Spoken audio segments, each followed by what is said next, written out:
Hello student, कैसे हो आप सभी। आशा करता हूँ आप सभी लोग बहुत अच्छे होंगे और स्वस्थ होंगे। तो डियर स्टूडेंट, आज की क्लास में हम लोग देखने वाले हैं आपका ज्योमेट्री, जो कि पार्ट नंबर 5 होगा, जिसके अंदर में आज मिड पॉइंट थ्योरम को काफ़ी अच्छे से मैं एक्सप्लेन करने वाला हूँ।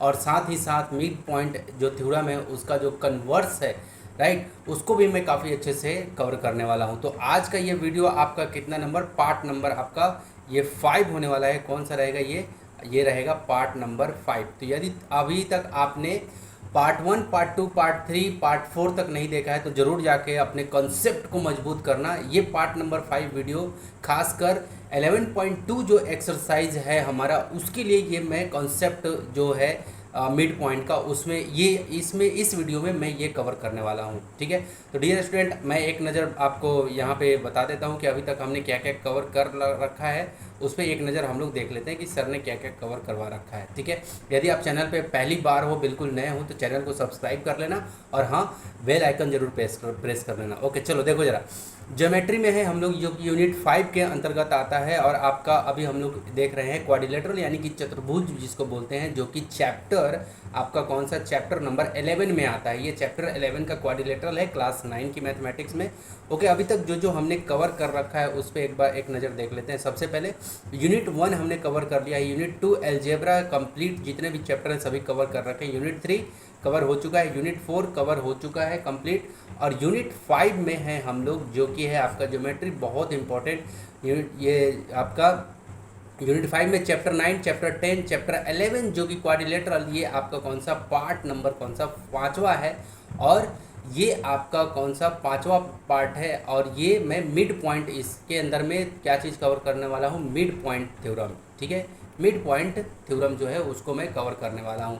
तो चलो फटाफट से चलते हैं हम लोग थ्योरम की तरफ। ठीक है, चलो ठीक, देखो अभी तक हमने जो पढ़ा है उसको एक बार यहाँ पे रिवीजन के तौर पे देख लेते हैं। क्या कह रहा है कि द मिड पॉइंट थ्योरम, जो मिड पॉइंट थ्योरम है उसके बारे में, you have studied many properties, you have studied many properties of triangle. आपने बहुत सारे प्रॉपर्टीज को पढ़ा है, किसके, ट्रेंगल के प्रॉपर्टीज को। ओके, तो यहाँ पे you have study many properties of triangle and quadrilateral. आपने ट्रेंगल के और क्वाड्रिलेटरल के बहुत सारी प्रॉपर्टीज़ को आपने क्या किया है, पढ़ा है।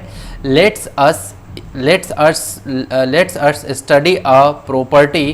हम लोग एक प्रॉपर्टी के बारे में और पढ़ेंगे ऑफ ट्रेंगल, जो कि ट्रेंगल के बारे में, which is related to the mid point and of its side. ठीक है, साइड से रिलेटेड रहेगा। ठीक है, और मिड पॉइंट के बारे में हम लोग देखेंगे कि एक ट्रेंगल के अंदर में, एक त्रिभुज के अंदर में साइड के रिगार्डिंग जो मिड पॉइंट्स होते हैं उनके ऊपर में क्या यहाँ पे कॉन्सेप्ट है उसके बारे में। तो let us look at the theorem. अब हम लोग थ्योरम को एक बार देखते हैं। तो यहाँ पे फटाफट से देख लो आप लोग, यहाँ थ्योरम दे रखा है आपका, थ्योरम नंबर 11.8। तो बहुत बाखूबी से आप लोग बहुत अच्छे से देखना कि मिड पॉइंट थ्योरम के अंदर में, क्योंकि कभी कभी डायरेक्टली प्रॉब्लम आ जाता है कि मिड पॉइंट थ्योरम के बारे में आपको बताना है। चलो ठीक है, यहाँ पे कह रहा है कि अलाइन सेगमेंट, थ्योरम नंबर 11.8 है, ये पिक्चर है। यहाँ पे कह रहा है कि a line segment joining the mid point of two side of a triangle is always parallel to and half of the third side. Half of the third side क्या बोला है, कह रहा है कि अलाइन सेगमेंट, एक line segment joining the mid point of two side, अगर two side of a triangle, किसमें, ट्रेंगल में कह रहा है कि एक ट्रेंगल में अगर, जैसे ये एक ट्रेंगल है हमारे पास में, ए बी और सी नाम का ट्रेंगल है, और इसके मिड पॉइंट को, ये देखो यहाँ पे डी जो है मिड पॉइंट, मिड पॉइंट का मतलब क्या, ये ए बी जो है, ए बी को बिल्कुल हाफ हाफ कर देना। मिड पॉइंट का मतलब क्या हो गया कि ये ए बी जो है, ए बी का यहाँ पे ये मिड पॉइंट का मतलब होता है कि ये जितना है, ये A D equal to D B, ये दोनों हाफ हाफ, ये ए बी दो टुकड़ों में, वो भी बराबर बराबर टुकड़ों में बांट जाना। मिड पॉइंट का मतलब ये है। तो इसका मिड पॉइंट और ये ए सी जो दिख रहा है, इसका मिड पॉइंट यहाँ पे है। तो जब हम लोग मिड पॉइंट को मिड पॉइंट से ज्वाइन करते हैं, जब हम लोग मिड पॉइंट को मिड पॉइंट से ज्वाइन करते हैं, तो होता क्या है कि हमने किस किस साइड को कंसिडर किया है, कौन कौन से साइड का मिड पॉइंट लिया है, ये ए बी और ए सी के मिड पॉइंट को हमने लिया है। और जब मैं इन किसका, ए बी, ये ए बी और ए सी के मिड पॉइंट को जब मैं ज्वाइन कर देता हूँ, इसको ऐसे मिला देता हूँ, डी से लेके ई तक को मिला देता हूँ, तो होता क्या है कि ये BC जो ये इसका थर्ड जो साइड है, याद रहे जिन दो साइड का आपने मिड पॉइंट लेके इसको मिलाया है और जो साइड बच गया उस साइड के पैरेलल हो जाता है। किसके? ये BC साइड बच गया, आपने AB और AC का मिड पॉइंट लेकर के आपने मैच कर दिया, मिला दिया, तो ये किसके थर्ड साइड कौन है? ये वाला BC थर्ड साइड जो बच गया, इसके ये क्या हो गया? पैरेलल हो गया। क्लियर हो गया? पैरेलल हो गया, साथ में ये क्या हो गया? आधा। ये BC अगर 6 सेंटीमीटर का है तो ये लाइन को आप मेजर करोगे D से लेके E तक, तो ये कितना हो जाएगा? 3 सेंटीमीटर। अगर ये 6 सेंटीमीटर का है BC तो ये कितना हो जाएगा? 3 सेंटीमीटर। क्लियर है? आधा। क्या क्या दो चीजें निकल के आई कि अगर एक ट्रेंगल में दो साइड के मिड पॉइंट को अगर मिला दिया जाए तो तीसरा जो साइड होता है उसके क्या होता है? ये बिल्कुल पैरेलल होता है। और साथ में क्या बोल रहा था कि एंड हाफ, और तीसरे साइड के थर्ड साइड है उसका क्या हो जाता है? आधा। अगर ये BC 6 सेंटीमीटर है तो ये D से लेके E तक जो है वो 3 सेंटीमीटर। अब इसी थ्योरम का क्या करना है? प्रूफ देखना है कि आखिर ये ऐसे होता कैसे है। क्लियर है? तो उसका प्रूफ देखना है। तो चलो फटाफट से अब हम लोग प्रूफ की तरफ चलते हैं। मैं इसको थोड़ा क्लीन कर देता हूँ। आपको ये चीज़ तो क्लियर हो गया होगा कि आखिर मिड पॉइंट थ्योरम कहता क्या है। चलो ये चीज़ कहता है, और ये चीज़ आपको ध्यान में आपके इस माइंड में बैठ भी जाना चाहिए कि मिड पॉइंट थ्योरम ये कहता है कि एक ट्रेंगल है, एक ट्रेंगल के दो साइड के मिड पॉइंट को अगर ज्वाइन कर दे तो वो तीसरे साइड के पैरेलल हो जाता है। ठीक है? और तीसरा साइड का जितना लेंथ रहता है उसका ये क्या हो जाता है? उसका हाफ हो जाता है, उसका आधा हो जाता है। चलो यहाँ पे अब इसी को हम लोग प्रूफ करके देखते हैं। यहाँ पे कह रहे हैं कि let us take triangle ABC। हम लोग ABC नाम का एक ट्रायंगल ले लेते हैं टू प्रूव दिस स्टेटमेंट। जो ऊपर में स्टेटमेंट लिखा है उसको प्रूफ करने के लिए इन ट्रायंगल ABC कह रहा है कि इन ट्रायंगल ABC में अब कह रहा है कि D and E are the mid point. D और E जो है, ये जो D और यहाँ पे ये E जो है ये क्या है? मिड पॉइंट है ऑफ AB एंड AC। किसका? AB और AC का। ये AC यहाँ है, A से लेकर C यहाँ तक है, ये दोनों का मिड पॉइंट है। Draw a line segment DF। अब हमने क्या किया कि D से लेके F तक, यहाँ तक है ना, ये D से लेके F तक हमने एक लाइन ड्रॉ कर दिया by joining mid points D and E such that E is mid point of DF।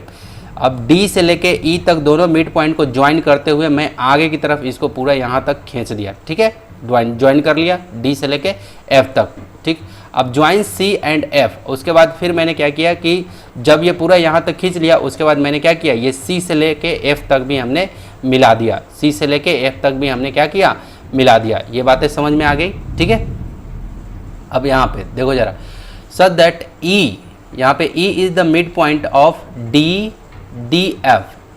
यहाँ E से E is the mid point of DF। देखो अब ध्यान से समझना, जो बात यहाँ पे समझाने की कोशिश कर रहा है, कह रहा है कि आपको ये जो D से लेके F तक जो लाइन खींचे हो तो ये ऐसे मिलाते हुए तो जा रहे हो, साथ में आपको ये भी ध्यान में रखना है कि ये जितना है, ये D से लेके E जितना लंबा है उतना ही लंबा आगे भी इसको बढ़ाए हो। क्लियर है? यानी कि यहाँ पे सिंगल मार्किंग है तो यहाँ भी ये सिंगल मार्किंग मैं बना देता हूँ ताकि आपको पता चले कि ये जितना बड़ा है, यानी कि E से लेके F तक जितना इसका लंबाई है, D से लेके E तक भी उतना ही ये लंबा है। यानी कि यहाँ से यहाँ तक जितना लंबाई आपने खींचा है उतना ही लंबा आपने आगे भी खींच दिया है। उसके बाद F से लेके C को ऐसे मैच करा दिया, लास्ट में ज्वाइन C एंड F। ये थोड़ा सा छोटा सा कंस्ट्रक्शन है। अब इसके ऊपर में हम लोग प्रूफ की तरफ चलते हैं। यहाँ पे now you can see that in triangle ADE। अब कह रहा है कि अब आप देख सकते हो AD और E, ये जो ऊपर का ये जो ट्रायंगल है, मैं यहाँ 1 लिख देता हूँ, ये ADE। अब इस ट्रायंगल में आप देख सकते हो एंड ट्रायंगल CFE और ट्रायंगल CFE। ये जो ट्रायंगल दिख रहा है ये दूसरा नंबर ट्रायंगल CFE। एक ट्रायंगल यहाँ और एक ट्रायंगल यहाँ। इसमें देख सकते हो, क्या देख सकते हो आप कि AE इक्वल टू CE। क्या ये AE जो है वो किसके इक्वल है? CE के इक्वल है। बिल्कुल बात सही है, क्योंकि E जो है मिड पॉइंट जो है, E क्या है? ये AC का मिड पॉइंट है, इसलिए ये जो है इसके इक्वल। देखो एक ट्रायंगल, ये दूसरा ट्रायंगल, तो एक ट्रायंगल का ये वाला साइड जो है इक्वल हो गया दूसरे ट्रायंगल का ये वाला साइड के इक्वल। क्लियर हो गया? ठीक है जी। ये AE इक्वल टू CE हो गया क्योंकि E is the mid point of AC। ठीक है? ये AC का मिड पॉइंट क्या है? E है, इसलिए। अब आगे कह रहा है कि एंगल AED, कौन सा एंगल? AE और ये D, यानी कि यहाँ वाला एंगल, ये जो एंगल है AED, दिखा आपको? AED equal to angle CEF। कौन सा एंगल? CEF। ई एफ, ये जो यानी कि ये जो एंगल है और ये जो एंगल है आपस में इक्वल हो गया। क्यों? वर्टिकली अपोजिट एंगल से। बिल्कुल बात सही भी है, ऐसा बताया भी हूँ कि ये वर्टिकली अपोजिट से ये इक्वल हो गया। कौन सा? ए ई डी और सी ई एफ, ये वाला एंगल और ये वाला एंगल आपस में दोनों इक्वल हो गए। तो ये क्या हो गया? ये वाला साइड था, ये एंगल है। अब ये D E equal to E F, और कौन? ये D E equal to E F, ये जो ये ट्रेंगल का ये वाला साइड और ये दूसरे वाले ट्रेंगल का ये वाला साइड क्या हो गया? इक्वल हो गया। क्लियर है? तो इस तरह से ये क्या हो गया? बाई कंस्ट्रक्शन से ये इक्वल हो गया। इसका मतलब क्या हुआ कि हमारे पास में कॉन्ग्रुएंसी लग रहा है। कॉन्ग्रुएंसी लग रहा है, कैसे कॉन्ग्रुएंसी लग रहा है? देखो जरा, कॉन्ग्रुएंसी कैसे लग रहा है जरा समझो। इसको हटाओ यहाँ से। कॉन्ग्रुएंसी कैसे लग रहा है ये चीज़ समझो। देखो जरा, ये वाला साइड तो ये दूसरे ट्रायंगल का ये साइड, ठीक है, ये एंगल तो ये एंगल, फिर ये वाला साइड दूसरे फर्स्ट वाले ट्रायंगल का ये वाला साइड तो दूसरे वाले ट्रायंगल का ये वाला साइड, यानी कि साइड एंगल साइड। क्लियर है? यहाँ भी साइड फिर एंगल फिर साइड। तो यहाँ पे इस तरह से हमारा क्या हो गया? ये ए ई डी इक्वल हो गया, सॉरी कॉन्ग्रुएंट होंगे सी ई एफ के। तो वही बात यहाँ पे लिखा है ए डी ई क्या? A D E congruent to C F E. इस तरह से ये क्या कर दिया? कॉन्ग्रुएंट कर दिया। किससे? साइड एंगल साइड कॉन्ग्रुएंसी से। तो देखो यहाँ पे कॉन्ग्रुएंसी का नियम अप्लाई हो गया चैप्टर नंबर 10 का। ओके, तो इस जैसे ही कॉन्ग्रुएंट हुआ इसका मतलब क्या हुआ? A D equal to C F हो गया, यानी कि ये जो ए डी है ये ए डी इक्वल टू क्या हो गया? ये जो सी एफ यहाँ पे है, क्लियर है, ये इसके इक्वल हो गया। देखो ये वाला साइड तो ये वाला साइड के इक्वल था, ये वाला साइड ये वाला साइड के इक्वल था। अब ये एंगल ये इस एंगल के इक्वल था, तो इसका मतलब ये सी एफ जो है वो ए डी के क्या हो गया? इक्वल हो गया, क्योंकि साइड से साइड करस्पॉन्डिंग साइड इक्वल हो जाते हैं जब कॉन्ग्रुएंट हो जाता है। तो वही बात यहाँ पे लिख दिया कि ये ऐसे इक्वल हो गया, साइड इक्वल हो गया, और यहाँ पे क्या बता दिया? एंड एंगल भी इक्वल हो गया। और क्या? एंगल भी, करस्पॉन्डिंग एंगल भी इक्वल होता है। कौन सा? एंगल ए डी ई। कौन सा? ए डी ई, यानी कि ये वाला एंगल, देखो एंगल ए डी ई, ये वाला एंगल इक्वल हो गया किसके? Angle C F E. कौन सा? सी एफ ई, ये वाला एंगल के। क्लियर हो गया? तो देखो यहाँ का एंगल किसके? इसके इक्वल, ये क्रॉसपॉन्डिंग से इक्वल हो गया। क्लियर है? और यहाँ पे लिखा क्या?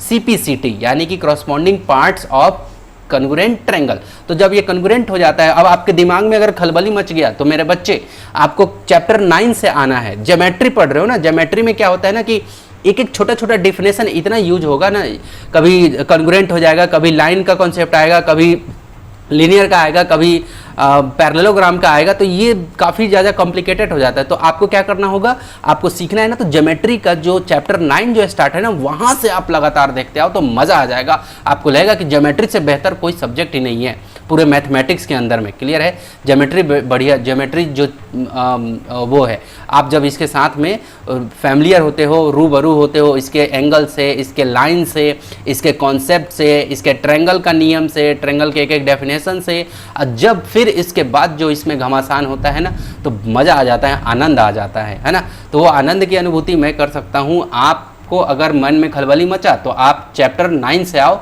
और एकदम बेहतरीन तरीके से तैयारी करते, सारे प्रॉब्लम, सारे एग्जाम्पल, है ना, एक एक पार्ट का वीडियो, है ना, बार बार रिवीजन, 1 2 3 4 5 8 10 15 20 बार रिवीजन करो, तब जाके ये मज़ा आएगा।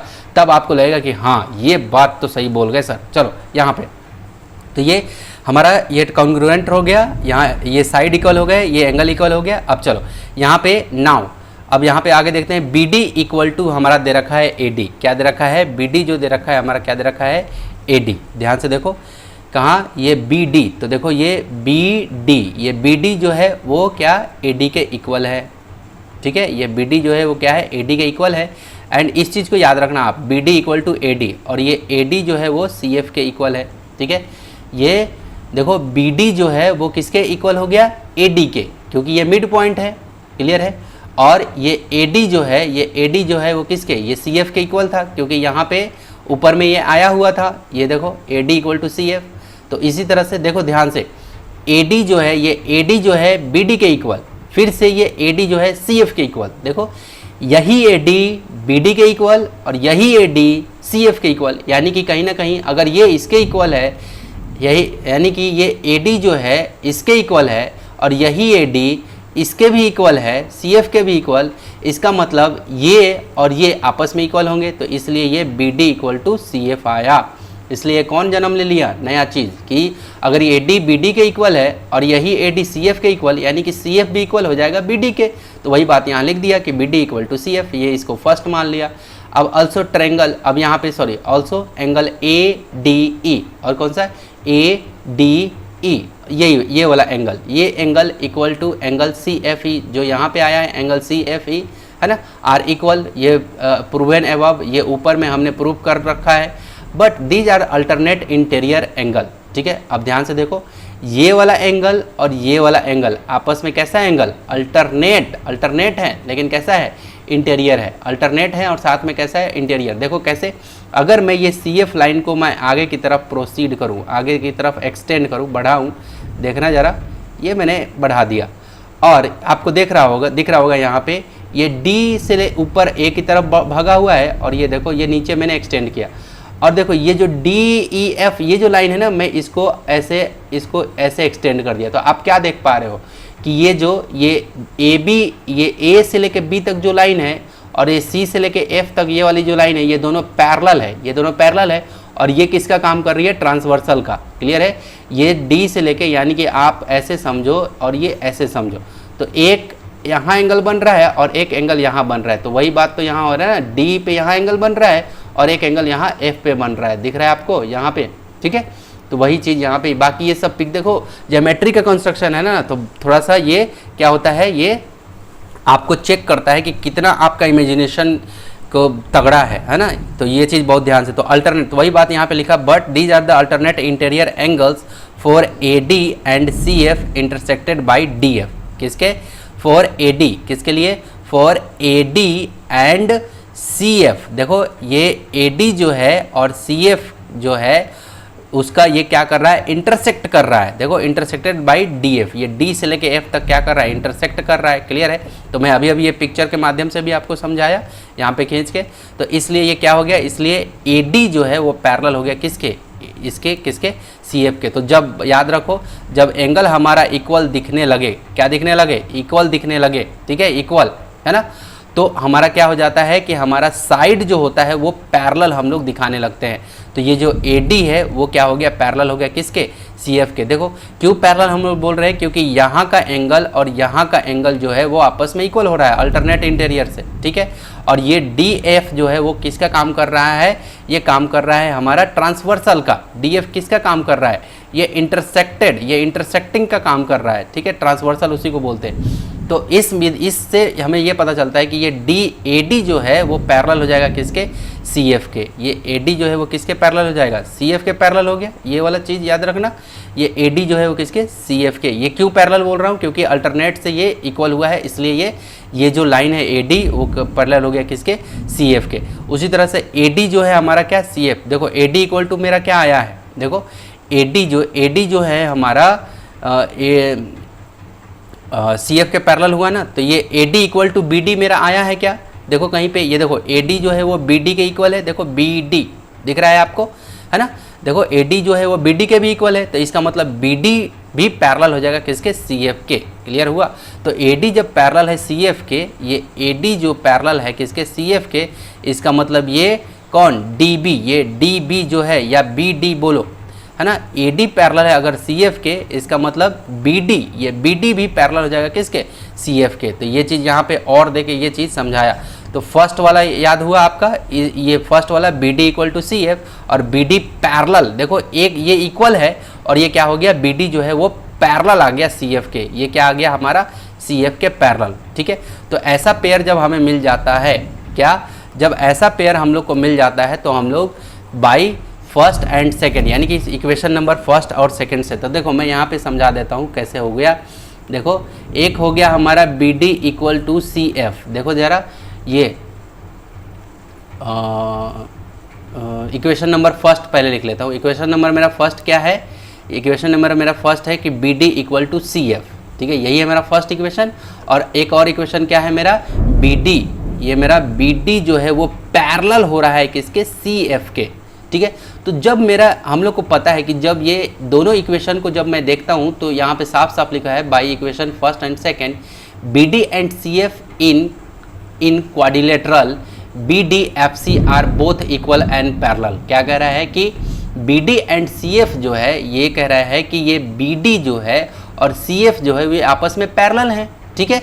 और ये क्या कर रहे हैं, ये क्वाड्रिलेटरल, कैसा quadrilateral, B D F C, ये दिख रहा है आपको पिक्चर, बी, यहाँ देखो बी डी एफ सी, ये पूरा पिक्चर आप देखो, are both equal and parallel. और क्या हो रहा है कि आपको ये इक्वल भी दिख रहा है, ये बी डी जो है वो क्या है आपका, ये इसके और इसके पैरेलल भी है, और ये बी डी जितना लंबा है उतना ही ये क्या है इक्वल, ये इसका सी एफ भी उतना ही लंबा है। इसका मतलब क्या हुआ, जब हमारा सेम वन पेयर हमारा क्या मिले, पैरेलल भी मिल जाए, और वही जो हमारा पैरेलल मिले वही हमारा इक्वल के रूप में भी मिल जाए, तो इसका मतलब क्या होता है कि वो पूरा का पूरा एक पैरेललोग्राम का कंस्ट्रक्शन है, ठीक है। तो वही बात यहाँ पे कह रहा है कि अगर बी डी और C F in a quadrilateral B D F C both equal and parallel, जब इक्वल और पैरेलल हो जाए तो यू नो, आपको पता है that if a pair of opposite side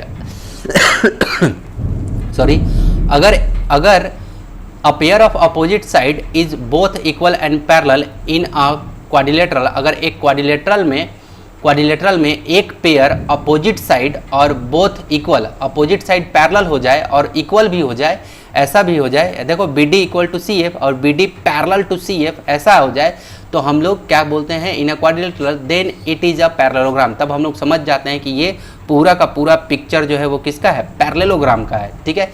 तो देयरफॉर इसलिए D B C F is a parallelogram, इसलिए हम लोग कह सकते हैं कि डी बी सी एफ ये क्या है, पैरेललोग्राम है, ठीक है। अब सर इस तरह से करने से हुआ क्या, अब जरा समझो, जरा इस तरह से करने से हुआ क्या, देखो जरा यहाँ पे पैरेललोग्राम तो हमें नहीं करना था, हमें तो दिखाना था कि ये क्या है हमारा, यहाँ पे क्या है, ये इसके क्या हो जाता है, पैरेलल हो जाता है। तो वही बात अब यहाँ पे पता चलेगा ना, ठीक है, ये आपको ये पता चलेगा। देखो जरा यहाँ पे सिंस और आधा जो हाफ का था कि ये जितना ये थर्ड साइड होता है उसका क्या होता है, ये इसका हाफ होता है, इसका क्या होता है, हाफ, ठीक है। तो वही बात यहाँ पे पता चलेगा आगे, since opposite side of parallelogram, तो इसलिए अपोजिट साइड, पैरेललोग्राम का अपोजिट साइड क्या होता है, इक्वल हो जाता है। जब हमें पता चल गया कि ये पैरेललोग्राम है, इसका मतलब इसका जो अपोजिट बनेगा वो क्या बनेगा, वो पूरा का पूरा पैरेललोग्राम इक्वल होगा, ठीक है। तो इसका मतलब ये D से लेके F तक जो है ये हमारा इक्वल हो जाएगा किसके, BC के। अब मैं यहाँ लिखना स्टार्ट करता हूँ, जो यहाँ लिखा हुआ है ना जितना भी, वो सब मैं यहाँ लिख रहा हूँ, ठीक है, क्लियर समझाने के लिए। क्या मुझे पता चल गया, जब पैरेललोग्राम पता चल गया तो हमें क्या पता चल गया, DF इक्वल टू BC, कौन सा, D से लेके F तक, और ये क्या BC, ठीक है, ये हो गया। एंड और क्या, DE plus EF equal to DF, ठीक है। तो ये DF को हम लोग क्या लिख सकते हैं, देखो ये तो हमें पता चल गया कि ये इसके इक्वल है, ठीक है। तो DF को हम लोग क्या लिख सकते हैं, DF को हम लोग क्या लिखेंगे, DE, ये यहाँ से यहाँ तक साइड और E से लेके F तक साइड, ये इसको दो टुकड़ों में अगर जोड़ दे तो भी वही बात है। तो वही यहाँ पे लिखा कि क्या, DE प्लस EF, क्लियर है, ये हो गया हमारे पास में, ठीक। तो उसको हम लोग क्या नाम देंगे, DF ही नाम देंगे, ठीक है। तो यहाँ पे DE इक्वल टू EF, ये हम लोग पहले ही देख चुके हैं, क्या, DE इक्वल टू EF, कौन सा, DE इक्वल टू EF, ये दोनों आपस में तो बराबर ही है, ठीक है। क्योंकि मैंने कंस्ट्रक्शन ही जब किया था तो मैंने कहा था कि ये जितना ये लंबा है उससे ठीक मिड पॉइंट से उतना ही लंबा इसको भी आगे बढ़ाना है, क्लियर है, ठीक। और हमने देखा भी था क्या कि कॉन्ग्रुएंसी से ये और ये आपस में क्या हो गए थे, हमने कंस्ट्रक्शन में ही ये सब चीज़ कर दिया था। तो ये चीज़ यहाँ पे देख लो जरा, ये क्या लिखा हुआ है, DE इक्वल टू EF, हमें पता है क्या कि DE इक्वल टू EF, ठीक है। अब इसी तरह से इसलिए क्या हो गया यहाँ पे, DF इक्वल टू, ये DF इक्वल टू क्या हो गया, अब देखो ध्यान से, जब DE इक्वल टू EF है मेरा, ध्यान से देखो, ये DE इक्वल टू हमारा EF है और ये हमारे पास में ये मान लो कि तीसरा इक्वेशन है, ठीक है। तो ये DF इक्वल टू क्या लिखेंगे, यहाँ पे अगर हमें ये EF को, क्योंकि DE इक्वल टू EF है और EF को मैं लिख सकता हूँ ना DE वापस से, तो DF इक्वल टू क्या होगा, DE प्लस फिर से DE लिख सकता हूँ, DE plus DE, 2 time DE, ठीक है। तो यहाँ पे DF इक्वल टू क्या हो जाएगा, 2DE, 2 बार DE है ना, DE का डबल करूँगा तो ये पूरा का पूरा DF मुझे मिल जाएगा, क्लियर है, 2 टाइम DE। इसका मतलब क्या हो गया, इसका मतलब अगर मैं कहूँ कि ये DE इक्वल टू, अगर मैं केवल DE निकालूँ, ये DE निकालूँ तो ये 2 कहाँ चला जाएगा, इक्वल के इधर आएगा तो नीचे डिनोमिनेटर में, तो ये क्या हो जाएगा, DF मुझे यहाँ थोड़ा सा जगह चाहिए, ठीक है, मैं इधर बना देता हूँ, मैं इधर आगे जगह ले लेता हूँ यहाँ पे। तो ये क्या हो गया हमारा, देखो अब मैं इसको ऐसे डायरेक्ट लिख दे रहा हूँ, डी एफ ये वाला डी ई है ना, हम लोग मैं यहाँ लिख देता हूँ, ठीक है, 2 इंटू डी, ठीक है, 2 इंटू डी मैंने लिख दिया। ओके, मैं एक काम और कर सकता हूँ यहाँ पे, क्योंकि मुझे, हाँ चलो, तो ये D F equal to 2 into D हुआ। इसका मतलब ये हम लोग ये जो डी एफ है, ये जो डी से लेके एफ है, इसको भी लिख सकते हैं ना, क्योंकि ये बी सी के इक्वल था, क्योंकि ये पैरेललोग्राम से इक्वल हो जाता है। तो डी एफ इक्वल टू क्या लिख सकते हैं, बी सी। तो हम लोग लिख सकते हैं क्या, B C, B C equal to 2DE ऐसे लिख सकते हैं।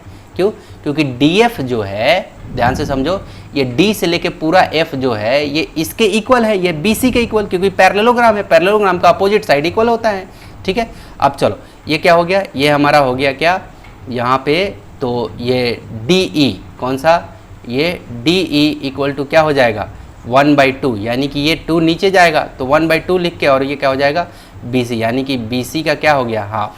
क्लियर है। तो ये देखो हमारा प्रूफ हो गया, ये हमारा क्या हो गया, प्रूफ हो गया। मैं थोड़ा सा और इसको अच्छे से लिख देता हूँ। ये मेरा पहला थ्योरम प्रूफ हो गया है यहाँ पे, ठीक है। तो मैं थोड़ा सा यहाँ पे लिख सकता हूँ क्या, ऐसे डी ई, हमें यही दिखाना था ना कि ये जो डी ई यानी कि जो पैरेलल होते हैं, ये क्या हो गया, ये बी सी का हाफ। तो ये देखो डी ई, ये डी ई जो होता है वो क्या होता है, ये 1/2 ऑफ किसका, बी सी, किसका, बी सी। अब देखो ये बी सी को, ये बी सी को नीचे में 2 लिख लो, ये 2 को नीचे भेज लो तो भी वही बात है ना, और ऊपर है तो भी वही बात है।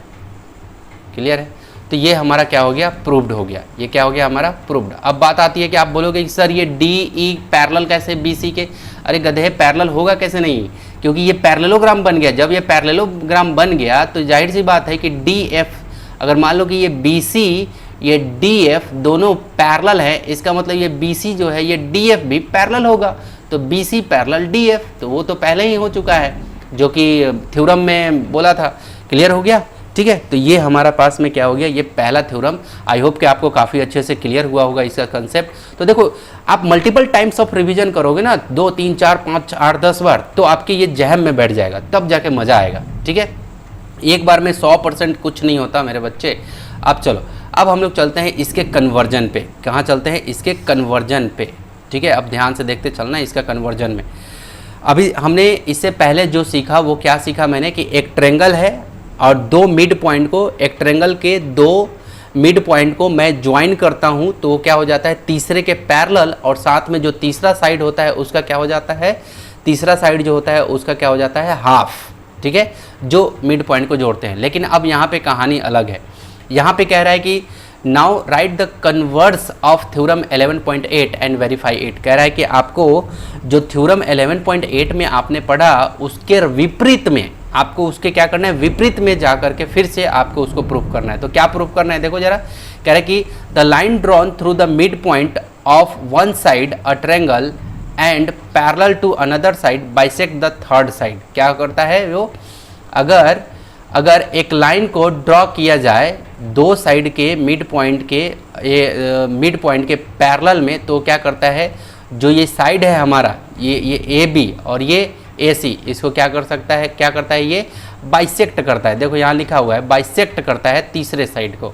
ठीक है ना, बाइसेक्ट द थर्ड साइड। अब यहाँ पे वही गिवन यहाँ पे दे रखा है कि in triangle A B C the line drawn from the mid point. A B C एक ट्रायंगल है और हमें ये दिखाना है, हमें इसमें ये दिखाना है कि अगर मैं क्या करूं, एक ट्रायंगल के अंदर में यहाँ देखते चलना। In triangle A B C the line drawn from the mid point D. अगर मिड पॉइंट डी से मैं एक लाइन ड्रॉ करता हूँ, है ना,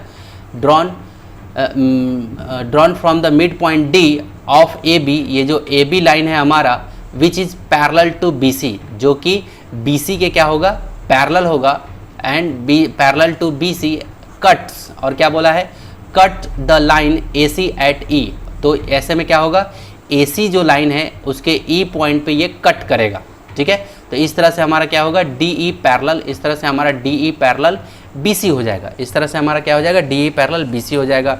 ठीक है, अब आगे point E is the mid point of A C. अब हमें ये प्रूव करना है, देखना है प्रूफ क्या करना है कि ये जो हमने आगे ये एक जो मिड पॉइंट से लेके मैं जो इसके मिड पॉइंट को लेके और इसको पैरेलल और इसी के पैरेलल में अगर खींचते हुए गया तो जो दूसरी जो साइड है, ये वाली जो साइड है, इसका भी इसको ये बाइसेक्ट किया कि नहीं किया, ये इसका प्रूफ देना है कि ये यहाँ पे जो आके ये कट किया, यहाँ पे ये मैं फिर से रिपीट कर रहा हूँ, मैं कन्वर्जन में जा रहा हूँ। कन्वर्स क्या कहता है कि ये ए बी एक लाइन है, उसका मिड पॉइंट को लेके आप जैसे थर्ड साइड के, ये दूसरे साइड के पैरेलली आप चलना स्टार्ट करते हो तो आपको ये प्रूफ करना है कि ये ए सी जो है, इसका जो दूसरा साइड है, इसके बिल्कुल यहाँ से मिड पॉइंट से वो बाहर आता है। क्लियर है, क्या मिड पॉइंट से, यानी कि मिड पॉइंट पे इंटरसेक्ट करता है, यही प्रूफ करना है। क्लियर है,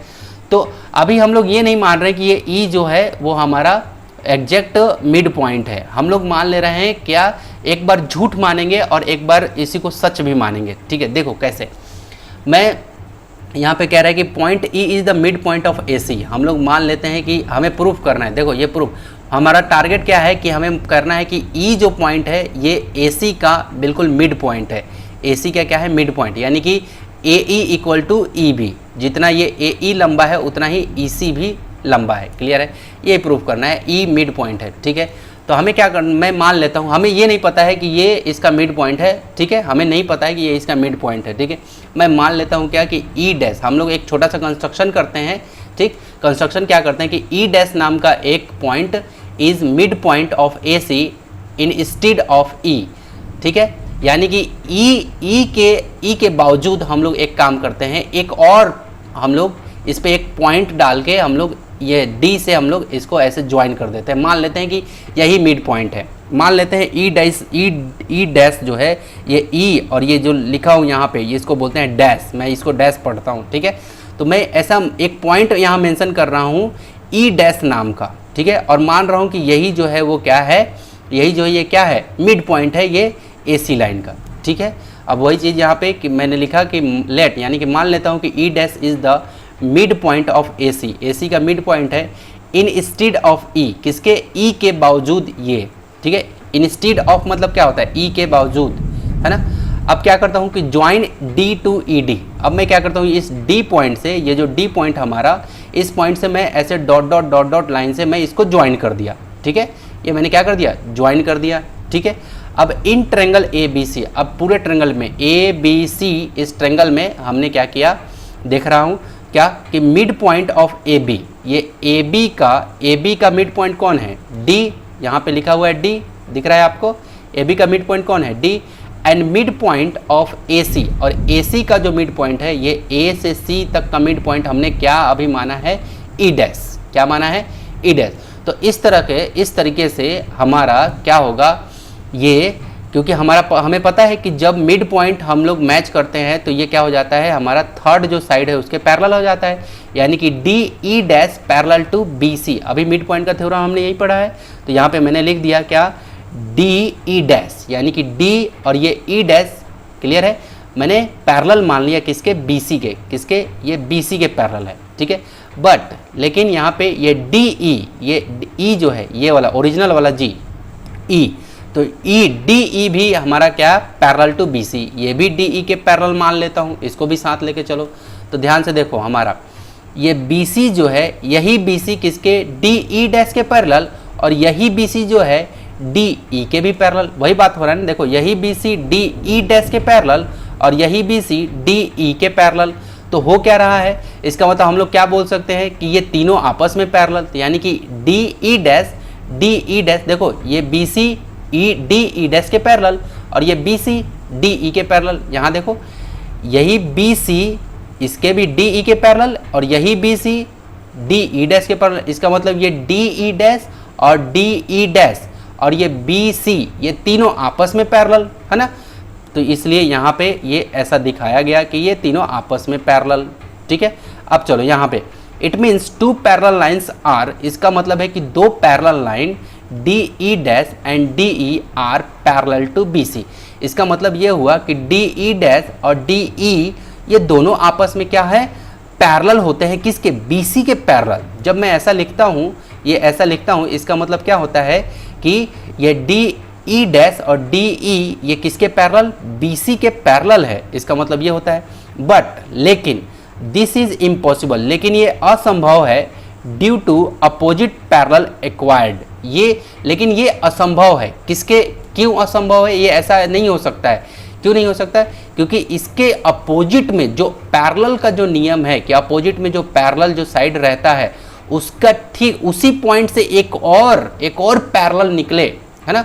ये चीज़ मतलब असंभव है, ये चीज़ अनबिलीवेबल है। ठीक है, तो ध्यान से समझो। ये वही बात यहाँ पे कह रहा है कि ये इम्पॉसिबल है, ये इम्पॉसिबल नहीं है। दिस इज इम्पॉसिबल, ये इम्पॉसिबल है। ठीक है, ये इम्पॉसिबल है ड्यू टू, मतलब ये ऐसा संभव नहीं है। क्यों नहीं संभव है, क्योंकि पैरेलल एक्वायर्ड, जो पैरेलल का जो एक नियम है कि ये इसके पैरेलल कब माना जाएगा, जब ये इसका पॉइंट बिल्कुल हट के रहेगा। क्यों, क्योंकि अब मैं जो करने जा रहा हूँ उसको ध्यान से देखना।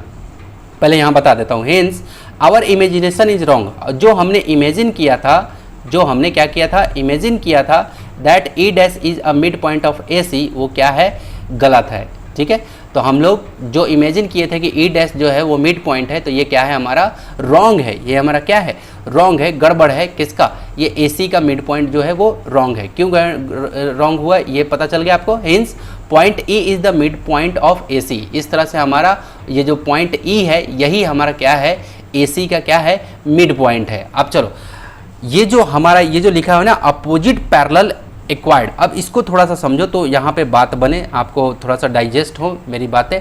ठीक है, मैं यहाँ पे आपको कैसे बताऊँ, हाँ यहाँ पे थोड़ा सा मैं मिटाता हूँ, उसके बाद मैं आपको बताऊँगा।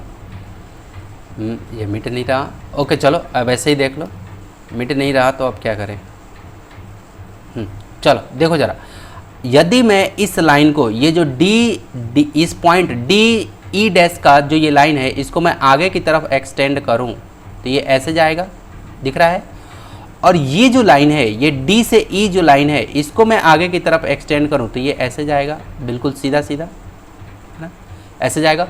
तो आप क्या देख रहे हो, आप क्या देख रहे हो कि जैसे ही मैं ये डी ई डैश लाइन को आगे की तरफ बढ़ाता हूँ तो ये जिसके मैं पैरेलल बोला हूँ, ये बी सी के पैरेलल बोला हूँ, तो ये तो जाते जाते जाते ये जो बी सी के पैरेलल बोला हूँ ना, इसको ये आगे की तरफ जैसे ही मैंने एक्सटेंड किया तो ये जाते जाते ये तो कट जाएगा। तो ये तो मेरा पैरेलल में तो नहीं आता है। क्लियर हुआ कॉन्सेप्ट, ये मेरा पैरेलल में नहीं आता है। और आपको ये भी बात ध्यान में रहे क्या कि हमेशा डिस्टेंस क्या होता है, सेम होता है पैरेलल। ये डी ई पैरेलल, इसका मतलब क्या हो जाएगा, ये जो मेरा एजम्पशन था ये गड़बड़ था, तो हमारा ओरिजिनल क्या था, सही, ये ई डैश वाला है। ठीक है, ये ई डैश कहाँ से आया था, जब मैं ये इसके मिड पॉइंट को यहाँ से और इसके बी सी के क्या पैरेलली रख के जब मैंने इसको एक्सटेंड किया था, आगे की तरफ ऐसे लाइन खींचा था, तब ये अपने आप जाके ई पे कट गया था। लेकिन हमने इसको झुठलाया था कि ये नहीं है, कोई और है।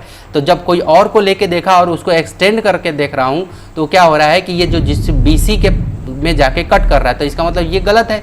और जब इसको एक्सटेंड कर रहा हूँ, ये डी ई को जब इसको मैं एक्सटेंड कर रहा हूँ आगे की तरफ, तो ये कभी कट नहीं करेगा, ये बी सी को कभी भी जाके ये कट नहीं करेगा। इसका मतलब क्या है कि ओरिजिनल में इसका पैरेलल कौन है, ये डी ई पैरेलल कौन है, बी सी। इसका मतलब ये ई से जो ये पास किया है, यहाँ पे जो आया है, ये क्या है, हमारा ओरिजिनल ये मिड पॉइंट है ना, ये ओरिजिनल क्या है, मिड पॉइंट है। इससे हमारा साबित हो जाता है क्या कि जब एक ट्रायंगल में एक साइड के मिड पॉइंट के और दूसरे साइड के पैरेलली हम लोग इसको आगे बढ़ाते हैं, तो तीसरा जो साइड होता है उसके मिड पॉइंट से ही ये गुजरता है। क्लियर हुआ, दो चीज़ें मैंने कहा, जब एक साइड के ट्रायंगल के एक साइड के यहाँ पे एक मिड पॉइंट से और किसके, ये इसके जो ये एक और साइड है यहाँ पे, ये BC जो लाइन पैरेलल है, इसी के पैरेलली इसको आगे बढ़ाऊंगा तो तीसरे वाले साइड पे जैसे ही ये कट लगाएगा तो ये अपने आप मिड पॉइंट पे बांट देगा उसको। क्लियर है, यही पूरा का पूरा परपंच है। और ये भी बात आप ध्यान में रखें कि एक पॉइंट से एक ही पैरेलल लाइन पास करेगा, दूसरा लाइन नहीं पास कर सकता। क्लियर है? मैंने क्या कहा कि एक पॉइंट से एक ही पैरेलल लाइन बोला है। मैंने ये नहीं कहा कि एक पॉइंट से एक लाइन पास करेगा, मैंने ये नहीं कहा, मैंने कहा कि एक पॉइंट से एक ही पैरेलल लाइन पास करेगा। क्लियर है? क्लियर हुआ ये बात? तो दो मैंने लॉजिक दे दिए, दो मैंने एनालिसिस करके बता दिया कि आखिर क्यों ये डी ई डैश पैरेलल नहीं है किसके, बीसी के, आखिर ई को ही क्यों माना मैंने क्या, मिड पॉइंट। ठीक है, तो ये बातें समझ में आई। ठीक है, तो ये आपका थ्योरम नंबर 11.8 का क्या था, ये आपका कंप्लीट क्या कन्वर्जन था। अब चलते हैं यहाँ पे 11.9 में।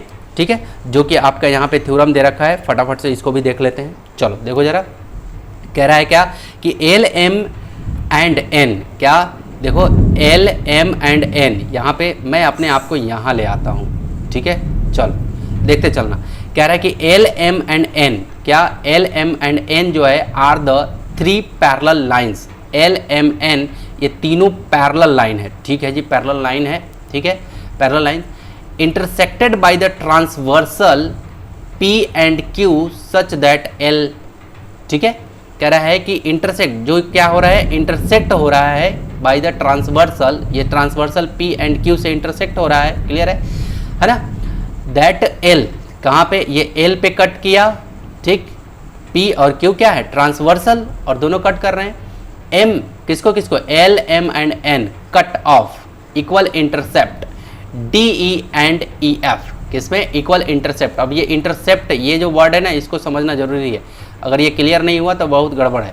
इंटरसेप्ट मतलब होता है कि जब ये अंदर का ये जो यहाँ से ए से बी तक जो ये दिख रहा है ना लाइन, ये, और ये बी से लेके सी तक दिख रहा है ना वो वाला लाइन, इसी को इंटरसेप्ट बोलते हैं। ठीक है, तो जैसे 3 हमारे पास एल एम एन नाम का पैरेलल लाइन है, पी और क्यू जैसे ये ट्रांसवर्सल है, तो ये क्या कह रहा है कि ये इक्वल इंटरसेप्ट क्या हो रहा है, इक्वल इंटरसेप्ट पे कट रहा है। तो इक्वल इंटरसेप्ट हमारा कौन कौन, D E and E F. यहाँ पे कह रहा है कि ये डी ई और ई एफ यहाँ पे इक्वल इंटरसेप्ट बोल रहा है कि ये इक्वली इंटरसेप्ट पे कटे हुए हैं ऑन पी, और किस पे, पी पे, ये जो पी पॉइंट है उस पे।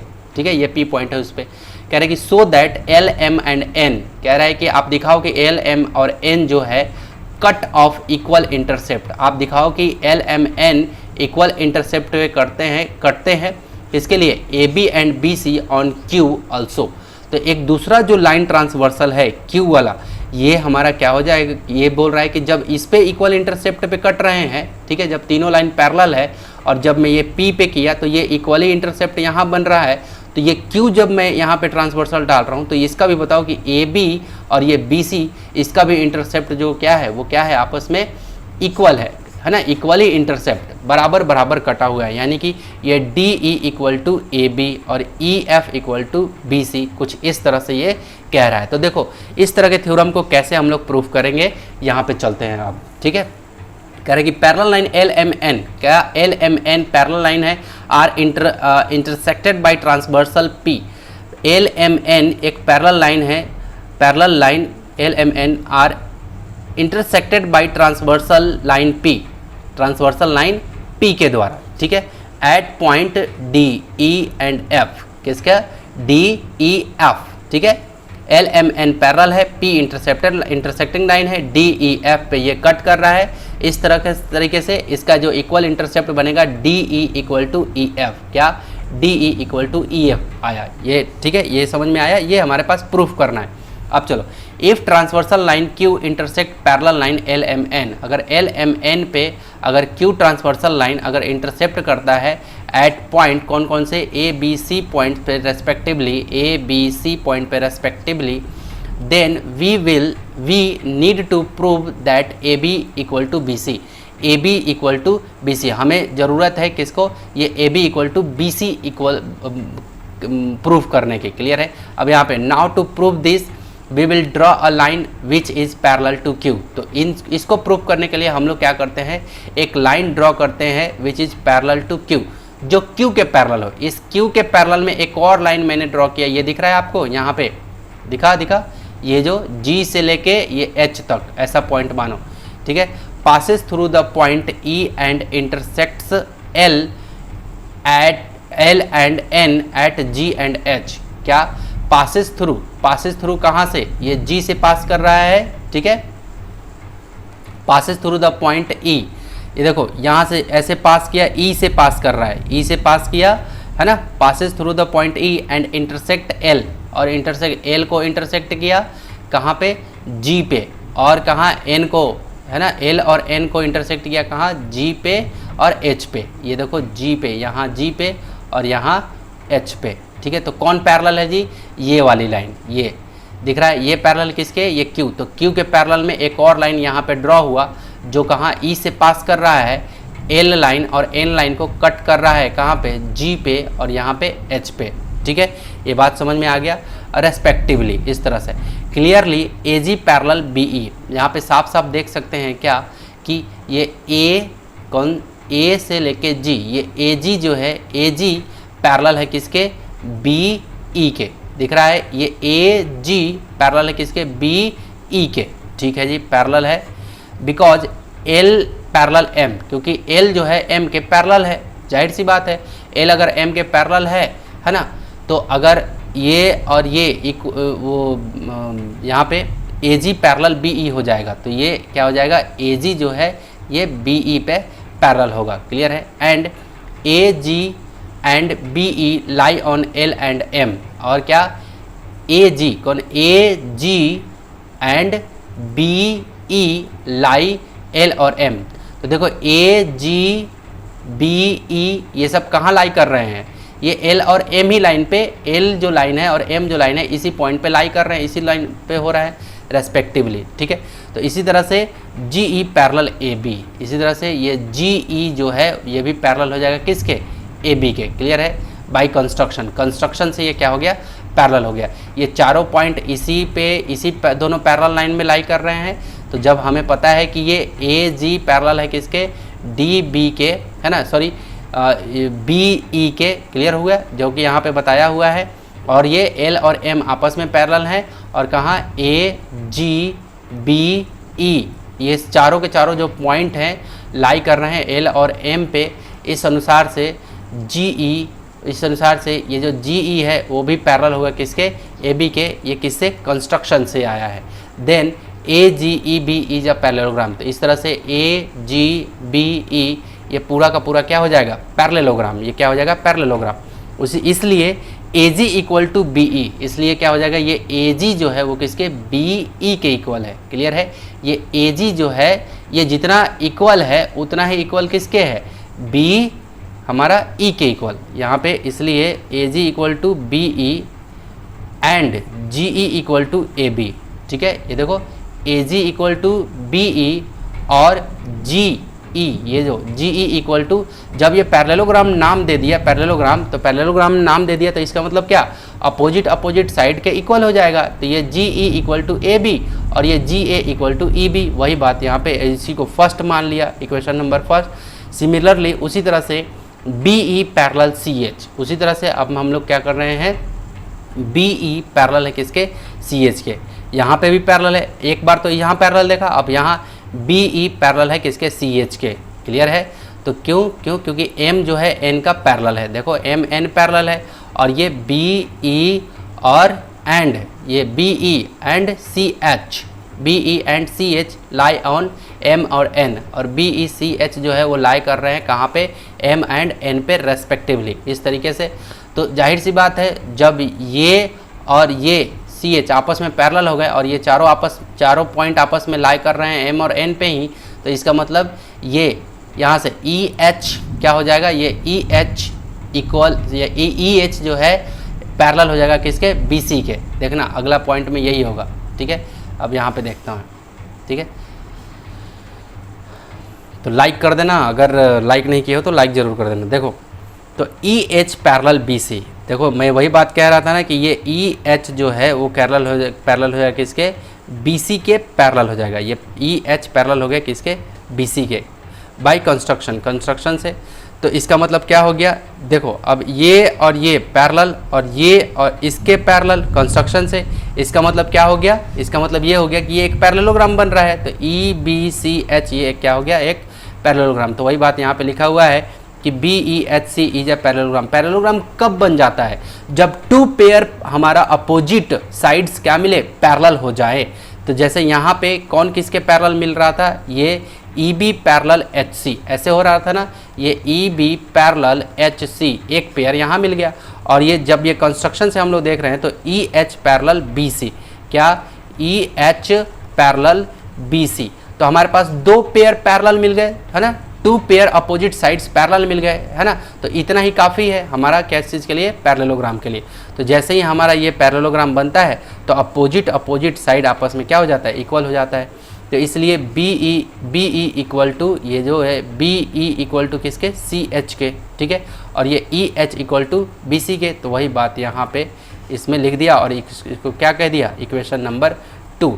अब now in triangle G E D, अब यहाँ पे ट्रेंगल एक बन रहा है, कौन सा, जी ई और सॉरी जी ई डी, आपको दिख रहा है जी से ई से डी, ये एक ट्रेंगल बन रहा है, छोटा सा दिख रहा होगा, एक ट्रेंगल बन रहा है, ओके।